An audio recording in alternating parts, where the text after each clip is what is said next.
So hello everybody. Sorry not to see you, but next time. So I made a presentation about some of the stuff we're doing in the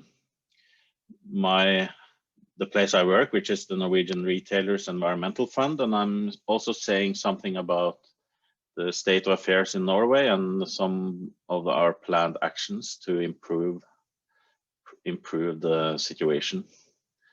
The fund that I'm working in has three main purposes, and it's reducing the plastic pollution, especially to the oceans, increase the recycling of plastics or the resource efficiency of plastics, which is basically the same. And because the funding is based on an understanding with the government on plastic carrier bags, we have a separate goal for reducing plastic bag consumption, and we are also working to reduce the use of plastics in general, where it's good for the environment. Our funding is based on the plastic bags. It's done differently throughout Europe. We're currently using a lot of plastic bags in Norway, and the status of the discussion is that with our system for the use of plastic bags in the waste system and the waste system in general, it's not a big littering problem. So we're working on reduction, but we're also using 0.50 Norwegian kroner, which is like 6 euro cents, no US dollar cents per bag. It goes into this fund to fund the projects that helps solve or reduce the problems related to plastics. And our goal is to contribute to significant and lasting difference to the environment. So that's that. So I'll firstly say something about what we do on cleanup. We're using a lot of money on this, and we kind of shown the way to work on cleanups with systematically. And there is one big project that has evolved through the last couple of years where we are funding a lot at the moment, and where government is coming with money, and there will be a coordinated effort. And we have other private funds as well that may contribute to this big task. Because Norway has a long coastline. So we ourselves, we have the goal of by 2023 to have cleaned up 40% of the outer coastline of Norway, which is a substantial task. And because this is not the shores, it's not the beaches, it's outside on the smaller islands and all this, there is some risk involved, so we need professional cleanup. So there has been developed professional teams that are contracted by us to work with this all through the year. It's in Norwegian called Ryd Norge, which in English is just Clean Norway or Clean Up Norway. In addition, we have for several years now in Norway, both funded by us and by other actors, had voluntary cleanups like you have all over the world. And it's, I would say, quite a big thing in Norway. And as I'll come to, we're also supporting similar efforts abroad.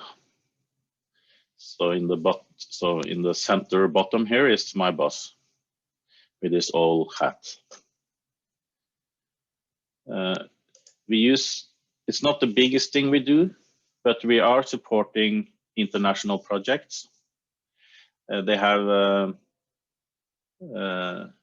you hearing me okay, by the way? I'm always...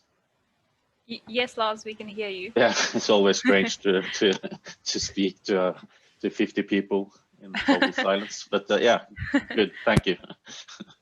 So the international projects, they are diversified, but the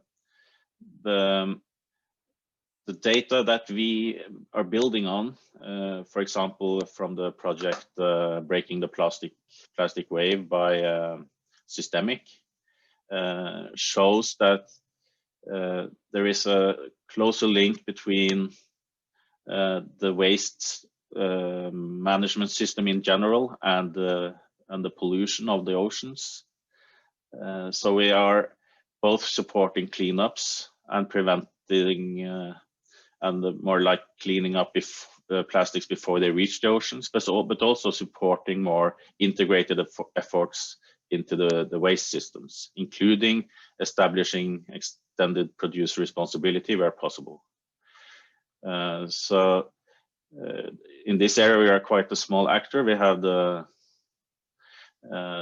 government is using a lot more resources on this, but we are doing some.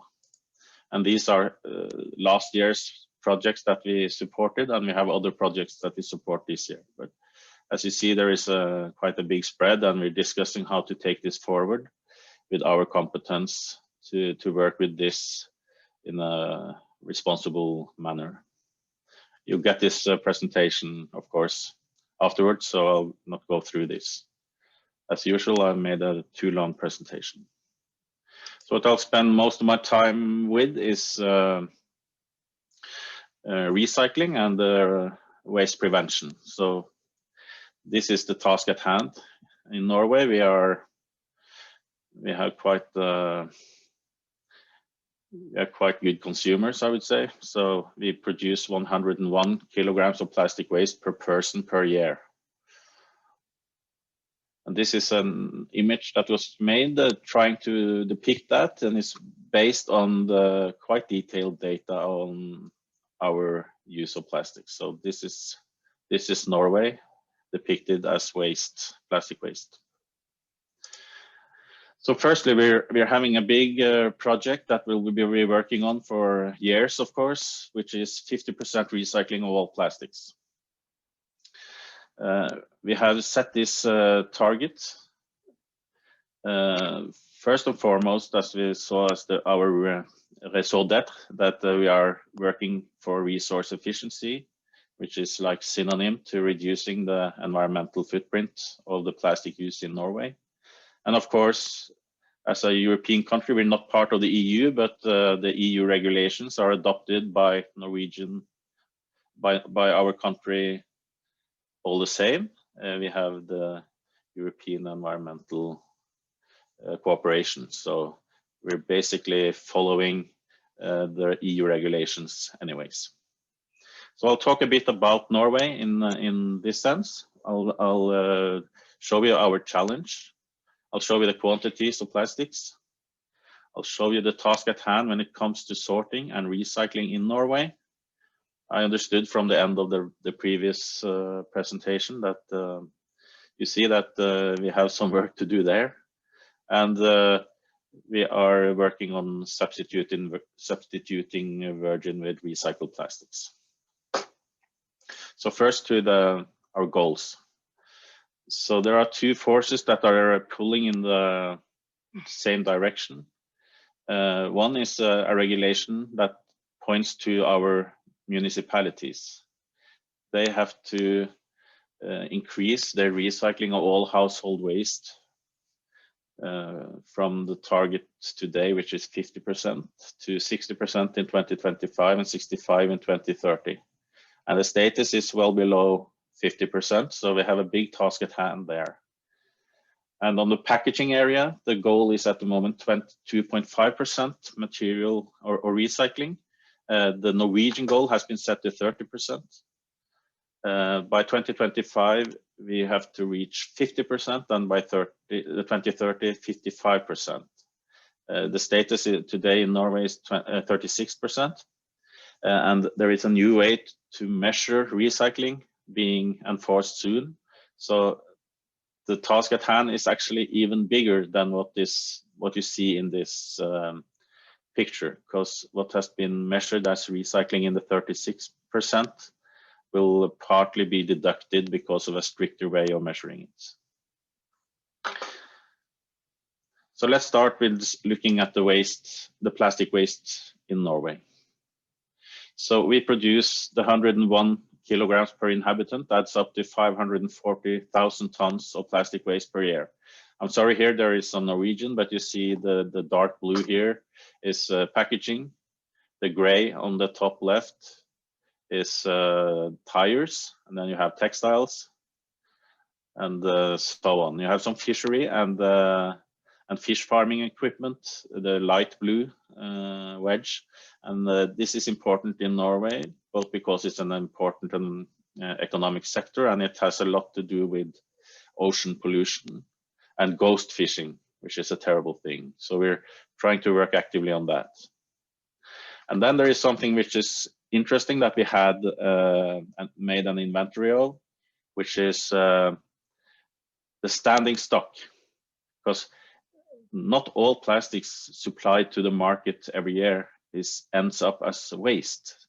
So you see that there is a buildup of standing stock of plastic in the economy, and it's 3.1 million tons. So you see it's like 5 to 6 times as much as the annual flow of plastics into the economy. So this is a lot in building and construction. You have vehicles, and you have EE products, and boats and fisheries and so on, and textiles. So this will subsequently end up as waste. So we have to kind of prepare to be able to recycle this as well. But going from where we are today to 50% recycling of all plastics, we have depicted here. So in 2019, we are recycling the dark blue, we are recycling packaging, we are recycling other plastics, the green one, and all the red is going to energy recovery. In the Norwegian system, all the what's not polluted to the environment or not recycled, it will be generally incinerated with energy recovery. While as globally, of course, as you know, we have a lot of burning without energy recovery. The infrastructure in Norway mostly take care of that, but we have some landfilling as well. So this is a big task at hand. So we need to increase it by 140,000 tons per year, the recycling. And as you see, we have 60 plus 73,000 ton recycling today. So we have to more than double it in a few years. And that takes more than talking, and that's what I'll get into. I'll go into a more granular depiction of what we just saw. And I will not go through it all, but you see that packaging, the dark blue is what we recycle today, and we add the green one to show where we need to be in 2025. And so packaging is important, building and construction is important, and textiles is important. And we have other sectors as well that all need to contribute for us to be able to reach 50% in 2025. And this is what many of us see as a quite embarrassing picture, because what this means is that we export, we collect a lot of plastics, or some at least, in different ways, both from households and industry.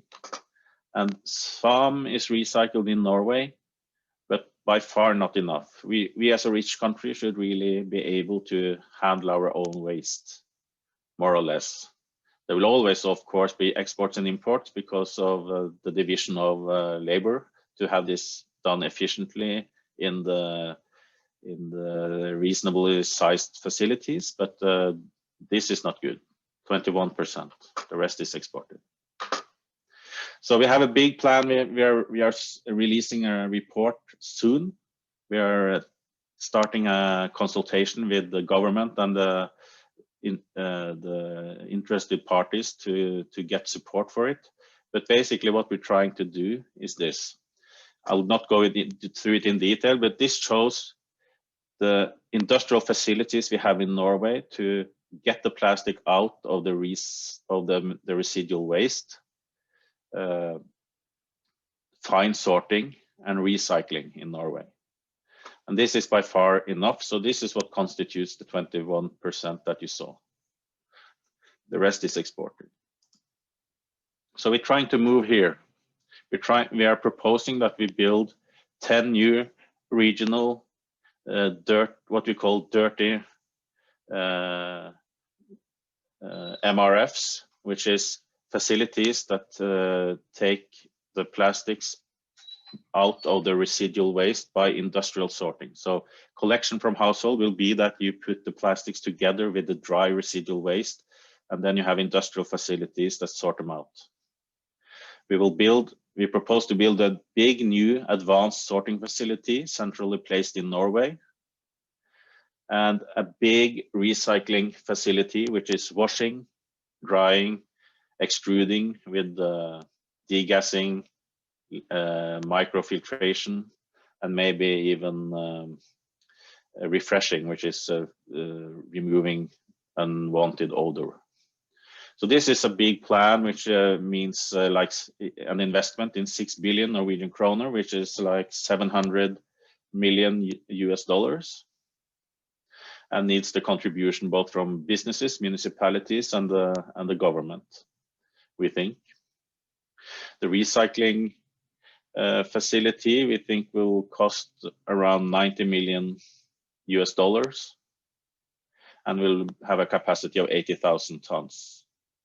Where there will be 10,000 ton losses in the process, and 40,000 ton pure plastic fractions, and 30,000 tons of mixed qualities. So this is what we think is lacking in Norway, the infrastructure for circularity. Then we have we see that we will produce a lot of recycled plastics in Norway, and we need to increase the use of recycled materials in industry. And the starting point is quite bleak here as well. At the moment, we're using around 9% of the plastic used in Norway is recycled. The rest is virgin.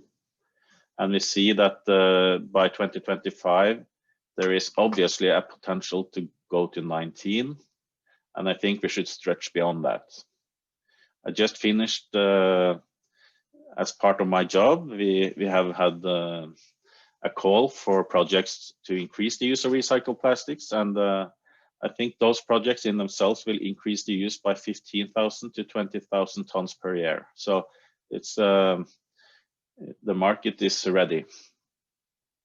And then we have these old examples of from the packaging sector, because that was my previous job, of products where we are using recycled plastics today.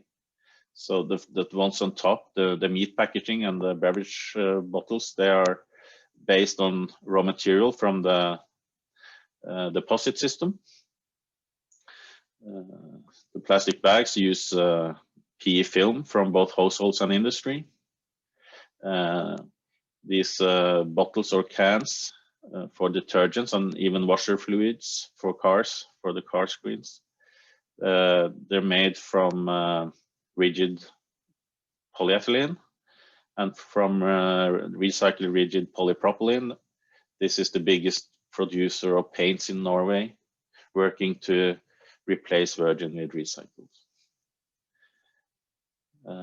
So I see I'm running a little bit late. So we're trying to go from here to here in Norway, much more than we're doing today. So that's basically the recycling part. But we have made a plan, which I saw, which takes quite a lot of investments, but we think it's a realistic plan to actually get there.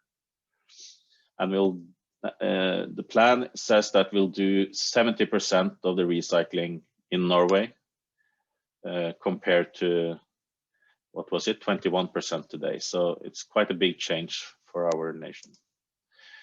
I'll say something about waste prevention. Both, so this is what is done through design. This is how it's defined through design before products and packaging becomes waste. And I'll talk very shortly about design for recycling and reduction.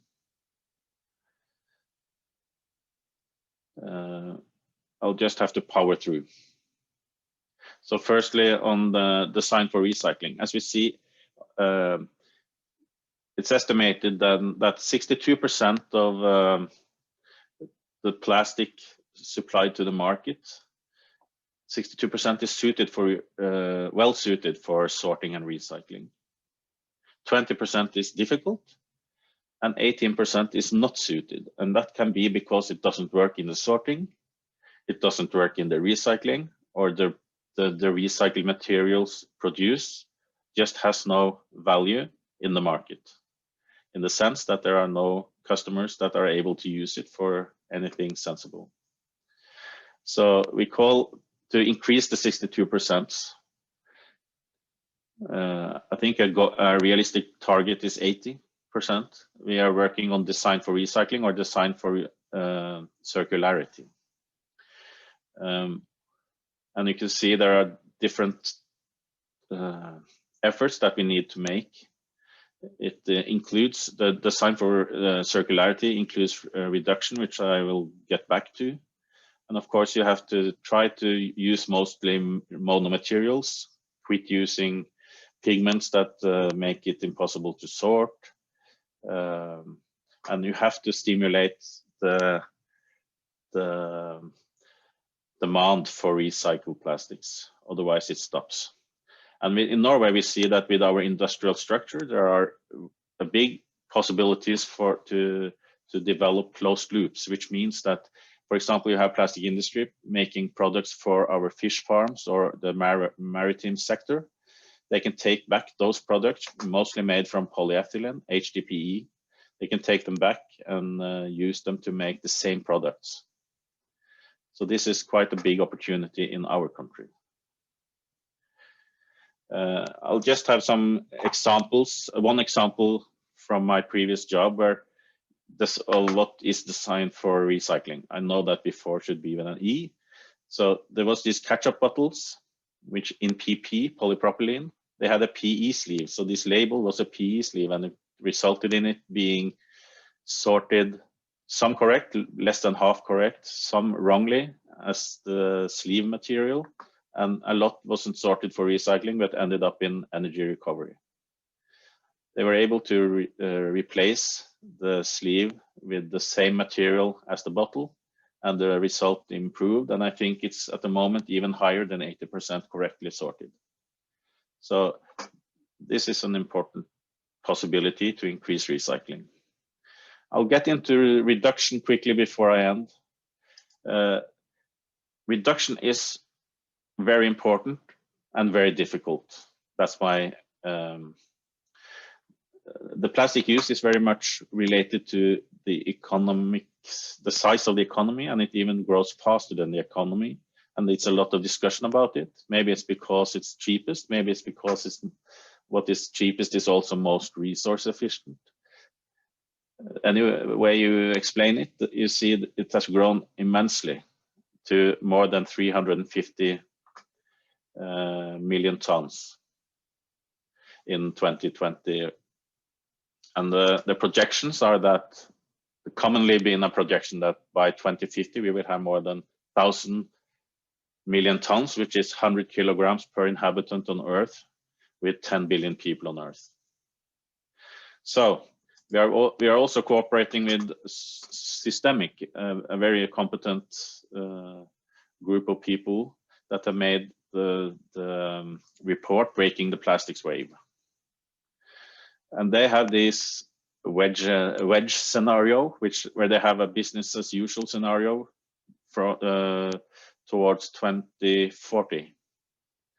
And they say that if we follow that trajectory, we will go from their estimated 11 million tons a year of pollution of the ocean to 29 million tons a year of pollutions to the ocean. But if we are able to do a system change scenario where there are 8 demanding changes that need to be done, we can reduce the pollution of the ocean to 5 million tons a year. It takes both a lot of reduction, both by reducing or eliminating the use, reusing in different ways, and even substituting plastics with other materials, more recycling, more responsible disposal, and of course reducing mismanaged plastics ending up in nature and a lot of it in ocean. So reduction is critically important, and we're working hard to find ways to really support or find initiatives that can do substantial things here. We have a lot of things happening in the packaging area. All these products used to be plastics or other materials. So we have some substitution. And this is a good example where, for the presentation purposes, you had like a wool underwear produced, which was in a hard plastic box, and they changed it by, instead of see-through plastics, they use carton now, 100% carton, and they make a picture of the product on the packaging. And it's interesting with the producer responsibility, they pay a fee for the plastic, and their fee for plastic has developed like this. So there are opportunities, but we find it's a lot of talk about new business models to increase reuse, sharing, and all this. And it's hard to get the good ideas come forth in Norway, at least. It's a lot of, you can say it's a lot of smart ideas, but we haven't seen the projects that really have the potential yet. So we're really digging into our brains to get there. Because this is, as I said, critically important with reference to systemic and common sense.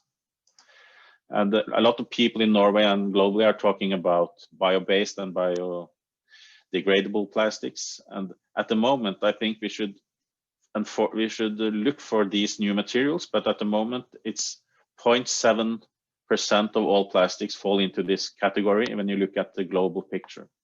So the projection for 2023 is 2.6 million tons of bio-based and biodegradable plastics, while as the annual growth, as you can see, is more than 10 million tons.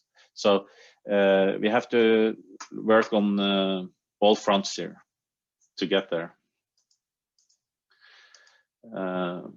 So that was what I had time for. I managed to run through it on time. So thank you for listening. And if there is time for a question or two, of course, I'm available here. Thanks, Lars. There is a question from Rafilwe that says, thank you, Lars, for your interesting presentation. Do you find that everyone understands the value of recycling in Norway, or do you find it difficult to convince some people to recycle? There is a discussion where my opinion is clear. When you ask people, it's like in life cycle assessments, you used to have this question, willingness to pay. How important do you think biodiversity is? If you ask people, they say that they are very interested. But when it comes to their actions as consumers, or in the sense of recycling, their actions in the kitchen where they are supposed to source separate, they don't behave accordingly. So what we're proposing for Norway is that we stop asking them to source separate the plastics, and we remove their efforts, or we replace their efforts with machines. So as I said, this is a new thing that we are having in Norway. You put your plastic packaging and plastic waste together with the dry residual waste. So you have a separate bag for wet organic, including food waste. That's a separate bag. But then you put the dry residual waste and the plastics together. And then the plastic is sorted out from this fraction in a sorting facility. And by doing that, we can easily get 80% of the plastic out of the residual waste.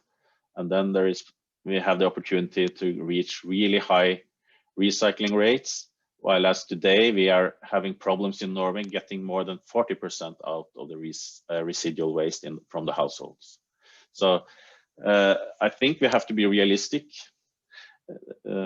Instead of complaining and doing a lot of campaigns to get people to source separate, I think we should look at what the technology has to offer. But like in the rest of the world, the last 5 years, the tide has been turning. Of course, everybody's talking about plastics, so I guess that's fair to say that people are more motivated now than ever. Thank you so much, Lars. We are running a few minutes over. I just want to comment real quick that the solution that you're alluding to in Norway is obviously very different from the types of challenges that Do and Tony talked about in South Africa. The fact that we will invest in machines to replace the need for human beings in the waste sorting, whereas in Africa there is, according to Do, 70,000 people making a living out of collecting waste, sort of, that has been discarded. So we have some interesting comparisons and hopefully learn from each other in those aspects as well. Yes, and I think, well, as you can say that the EU regulation is very much targeting resource efficiency. I think, of course, there are very different challenges in different countries around the globe, but if you have, like, you see that in some countries a very big fraction of the plastic waste ends up in very poorly managed flows, and there it's a very good action just to get it into a good responsible incineration instead of it flowing into nature and maybe even into the seas. So I think it's very important when you discuss plastics and the environment to take the necessary steps and take one step at a time. Yeah, I totally agree with you. But I must say that since you have a South African listeners here, I read a report, of course. It seems like you have a big and well-functioning system for, I think it must be milk bottles, a big quantity of plastics from milk bottles, which is quite a nice circular system. So, which may be looking a bit like what they have in the UK. So I understand that there you have some quite advanced and well-functioning systems in South Africa. So it's very important that every country, they just need to analyze which flows work and which don't, and do appropriate action. But we have been supporting systems with our money, supporting projects where you basically get the plastic off the street and get them into managed flows. And we don't have the same demands, of course, for the treatment options there as we would have in Norway. So we need to take the necessary steps. And it also seems that we need more people in Norway to make all those new investments in machine sorting viable in a purely an economic sense. So maybe one problem in Norway is we have too little waste in some sense. Yeah, so we are looking into, maybe in our planning, it makes sense to more and more have the Nordic context. So for example, for recycling of PET, which is not bottles, textiles and PET packaging, we need to maybe to merge the flows from Sweden and Denmark and Norway to have enough for a proper sized industrial facility where you recycle PET by chemical recycling or by depolymerization. Yeah. So there is you need a multitude of solutions here. Very good. Thanks again, Lars. I think all the teams and all the participants got some new input data to look at. And to me, it was amazing to see the statistics and the data that you had. I wasn't aware that those even existed. So I think we have a good starting ground to look at dealing with some of these challenges and also pursuing some of these business opportunities that hopefully does exist. And so it's an amazing area to be focusing on. Yeah, I've shared my presentation by link, so I'm sure you'll all get access to it. Yep, very good. Well, I'll certainly study it with great interest. So thank you all, and all the teams. Hopefully you will all get together this afternoon, and then we'll bring everybody together on Zoom tomorrow morning, bright and early, and start off with looking at what some of the teams are focusing on and how I and others can be part of supporting the work that you do. So thank you all, and see you tomorrow. Thanks you to Tara particularly for organizing and hosting everything. Thank you so much.